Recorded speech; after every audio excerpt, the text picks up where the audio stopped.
सर्व मंगल मांगल्ये शिवे सर्वार्थ साधिके शरण्ये त्र्यंबके गौरी नारायणी नमस्तुते। नवरात्र हा हिंदू धर्मात अत्यंत पवित्र काळ मानला जातो। 9 दिवसांमध्ये दुर्गा देवीच्या 9 रूपांची पूजा केली जाते। या काळात अनेक भाविक उपासही करतात। नवरात्रीचा पहिला दिवस विशेष मानला जातो कारण या दिवशी घटस्थापना करण्याची परंपरा आहे। नमस्कार, शोभाज किचन हेल्दी फूड मध्ये खूप खूप मनापासून स्वागत। शारदीय नवरात्राला लवकरच सुरुवात होत आहे आणि घरोघरी घटस्थापना केली जाते। तर अतिशय साध्या सोप्या पद्धतीने आपण घटस्थापना कशी करायची हे आज आपण पाहणार आहोत। चला तर मग घटस्थापना कशी करायची हे पाहूया। या वर्षी गुरुवार 3 ऑक्टोबर 2024 पासून शारदीय नवरात्री सुरुवात होत आहे आणि शारदीय नवरात्रोत्सवाची सांगता 12 ऑक्टोबरला होईल। घटस्थापना मुहूर्त नवरात्रीत कलशस्थापनेचा शुभ मुहूर्त 3 ऑक्टोबरला सकाळी 6:15 सुरू होईल आणि तो 7:22 असणार आहे। घटस्थापनेसाठी अभिजित मुहूर्त सकाळी 11:46 ते दुपारी 12:33 आहे। दसरा शुभ मुहूर्त शनिवार 12 ऑक्टोबर 2024 रोजी विजयादशमी म्हणजेच दसरा असेल। या दिवशी विजय मुहूर्त दुपारी 2:22 पासून ते 3:09 आहे। घटस्थापनेसाठी लागणारं साहित्य पाहू। समय घेतलेले आहे। त्यानंतर नवीन घट स्वच्छ धुवून पाणी भरून घेतलेला आहे। कलश स्वच्छ धुवून पाणी भरून घेतलेला आहे। कलशाला हळदी कुंकवाचा धागा बांधलेला आहे। त्यानंतर अगरबत्ती, तांदूळ घटामध्ये आणि कलशामध्ये टाकण्यासाठी 2 नाणी आणि 2 सुपारी घेतलेले आहेत। घटाला बांधण्यासाठी हळदी कुंकवाचा धागा, फुलं आणि दुर्वा। त्यानंतर दुसऱ्या ताटामध्ये आहे पानं घेतलेले आहेत, सप्तधान्य, हळद आणि कुंकू, देवाचे टाक स्वच्छ करून घेतलेले आहेत, गणपतीची मूर्ती, घंटा, नारळ घेतलेला आहे आणि खाऊची पानं किंवा नागवेलची पानं घेतलेली आहेत। त्यानंतर केळीचं पान घेतलेलं आहे, शेतातील माती म्हणजे वावरी घेतलेली आहे, फळं घेतलेली आहेत आणि पाटावरती लाल कापड टाकलेलं आहे आणि 2 साईडला 2 समया ठेवलेल्या आहेत। आता आपण घटस्थापना करून घेऊ। त्यासाठी मी एक खोलगट आणि पसरट ताट घेतलेलं आहे। तुम्ही टोपलीही घेऊ शकता। त्यावरती केळीचं पान ठेवायचं। तुमच्याकडे केळीचं पान नसेल तर पत्रावळ किंवा पेपरही टाकू शकता। त्यानंतर वावरी म्हणजेच माती केळीच्या पानावरती टाकायची। आपल्याला एक थर द्यायचा आहे। माती स्वच्छ करून एकदा ओलवून वाळवून घेतलेली आहे, म्हणजे अशा प्रकारे माती ही भुसभुशीत असावी। त्यानंतर सप्तधान्य आहे ते पेरून घेतलं। साधारणतः 1 ते 1.5 इंच मी मातीचा थर दिला आणि त्यावरती धान्य पेरलेलं आहे। आणि पहा की मध्ये पेरलेलं नाही आहे, म्हणजे मध्ये आपण धान्य टाकलेलं नाही, कारण आपण त्यावरती घट ठेवणार आहोत। आणि मध्ये जर धान्य टाकलं तर त्यावरती घट ठेवतो आणि ज्या वेळेला धान्य उगवतो त्यावेळी घट हलण्याची शक्यता असते।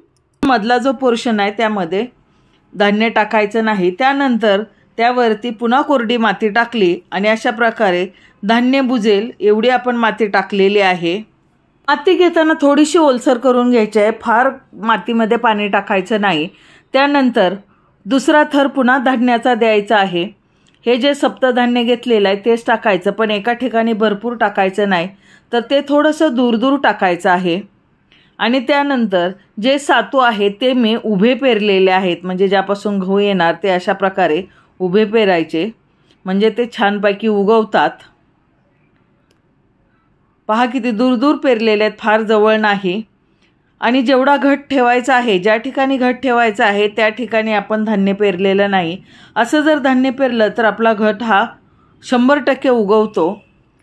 सगळंच धान्य टाकलं पाहिजे असं नाही, तर अशा प्रकारे आपण दूर दूर धान्य टाकायचं आहे। आणि त्यानंतर पुन्हा हलक्या हाताने मातीचा थर द्यायचा आहे। माती ही कोरडी आणि भुसभुशीत असावी, फार चिकट किंवा मातीचे गोळे नसावेत। अशी जर माती असेल तर त्यामुळे घट उगवणं किंवा धान्य उगवणं सोपं जातं।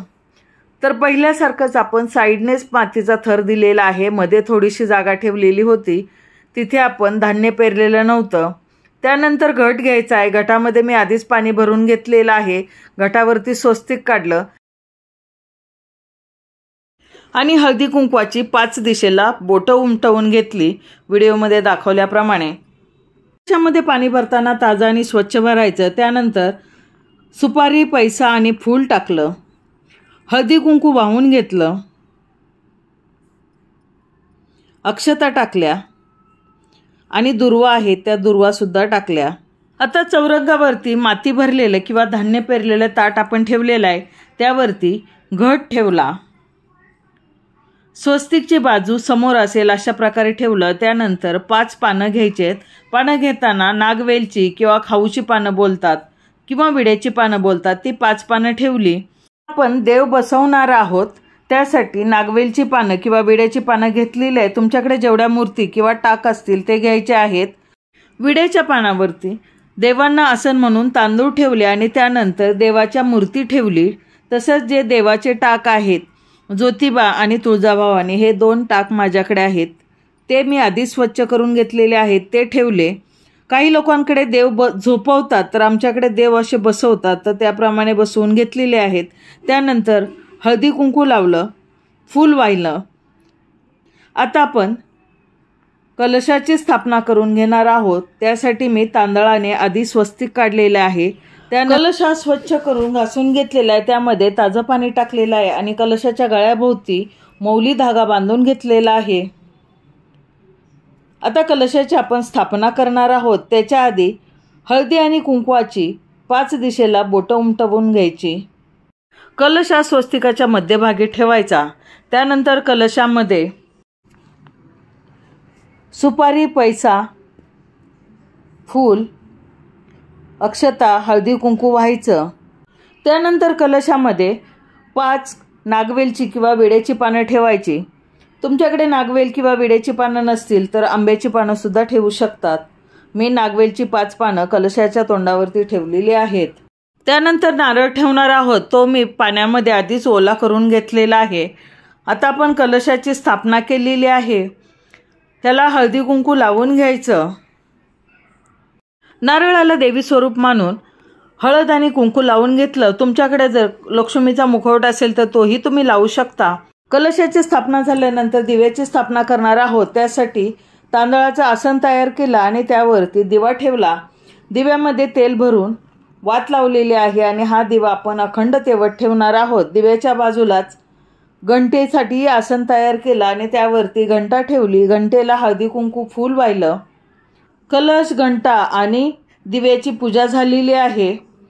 आता आपण नारळालाच म्हणजे देवी स्वरूप मानून नारळाला दागिने घालून घेतले, नथ घातली, मंगळसूत्र घातलेलं आहे आणि घटस्थापना करून झालेली आहे। पहिल्या दिवशी माळ ही विड्याच्या पानाची असते, त्यासाठी पहा अशा प्रकारे धागा घ्यायचा। धागा घेताना थोडा जाड घ्या आणि अशा प्रकारची गाठ मारून घ्यायची आणि मग दोन्ही हाताने 2 धाग्याच्या दिशा 2 दिशेला ओढायच्या, म्हणजे विड्याचं पान सहजपणे बांधलं जातं। त्याच पद्धतीने मी सर्व पानं बांधून घेतली, म्हणजे अशा प्रकारे गाठीमध्ये पानं ओवायची आहेत, म्हणजे पानं निसटत नाहीत। तर 7 पानं किंवा 9 पानं किंवा 5 पानांची माळ करायची आहे। मी 9 पानांची माळ केलेली आहे। पहिल्या दिवशी विड्याच्या पानाची माळ असते, ती माळ तशीच ठेवायची। त्यानंतर दुसऱ्या दिवसापासून ते 9व्या दिवसापर्यंत फुलांच्या माळा घालायच्या असतात, पण त्या माळा काढायच्या नसतात, तर तशाच ठेवायच्या असतात। फक्त एक एक माळ वाढत जाते। तर आमच्याकडे झेंडूच्या फुलांची, तरवडच्या फुलांची किंवा खुरसणीच्या फुलांची माळ घालतात। प्रत्येक विभागानुसार पद्धत थोडी वेगळी असते। तर अशा प्रकारे आपली पानांची माळ तयार झालेली आहे। तर पहिल्या दिवशी विड्याच्या पानांची माळ आपण घालतोय। पहिलं पान आहे ते कलशामध्ये सोडायचं आणि वरच्या दिशेने माळ ही टांगून ठेवायची आहे, व्हिडिओमध्ये दाखवल्याप्रमाणे। त्यानंतर फळांचा किंवा जो तुम्हाला नैवेद्य दाखवायचा आहे तो नैवेद्य दाखवून घ्यायचा। जो दिवा किंवा जो नंदादीप आहे आपला तो सतत तेवत राहणार आहे। अगरबत्ती लावून घेतली। आता आपली पूर्ण पूजा मांडून झालेली आहे। आता जी वावरी किंवा जे धान्य पेरलेलं आहे त्यावरती पाण्याचा शिंतोडा द्यायचा आहे। अगदी हलक्या हाताने शिंतोडा द्यायचा। घटाला हळदी कुंकू लावून घ्यायचं। समई आहे, समईलाही हळदी कुंकू लावून घ्यायचं। त्यानंतर घंटा आणि दिवा याची पूजा करायची आहे। त्यानंतर जो कलश आहे कलशाची पूजा करायची. पाठीमागे देव ठेवलेले आहेत, देवांची पूजा करून घेतली. त्यानंतर आरती करून घेतली. अशा प्रकारे साध्या सोप्या पद्धतीने आपण घटस्थापना केलेली आहे. आमच्याकडे ज्याप्रमाणे घटस्थापना करतात त्याप्रमाणे मी केलेली आहे. रीतिरिवाजानुसार थोडाफार बदल असू शकतो. तुमच्याकडे ज्या पद्धतीने घटस्थापना करतात त्या पद्धतीने करायची आहे. नवरात्रामध्ये काही लोक 9 दिवस उपवास करतात, तर काही लोक उठता बसता म्हणजे पहिल्या दिवशी आणि अष्टमीच्या दिवशी उपवास करतात. काही लोक सप्तमी अष्टमीलाही उपवास करतात. तर तुमच्याकडे जी पद्धत असेल किंवा जे घरामध्ये परंपरा असेल त्यानुसार उपवास करायचे आहेत. पहिल्या दिवशी नागवेलच्या पानाची किंवा विड्याच्या पानाची माळ घालायची आहे आणि उरलेले 9 दिवस फुलांची माळ घालायची आहे. अष्टमीच्या दिवशी कडाकणी केली जातात आणि त्या कडाकण्यांची माळ घटाला घातली जाते. तर अशा प्रकारे आपली संपूर्ण घटस्थापना झालेली आहे. व्हिडिओ आवडले असेल तर जास्तीत जास्त लोकांना शेअर करा, लाईक करा आणि हो, चॅनलवरती नवीन असाल तर सबस्क्राईब जरूर करा. पुन्हा भेटू नवीन व्हिडिओमध्ये. तोपर्यंत बाय बाय. Take care.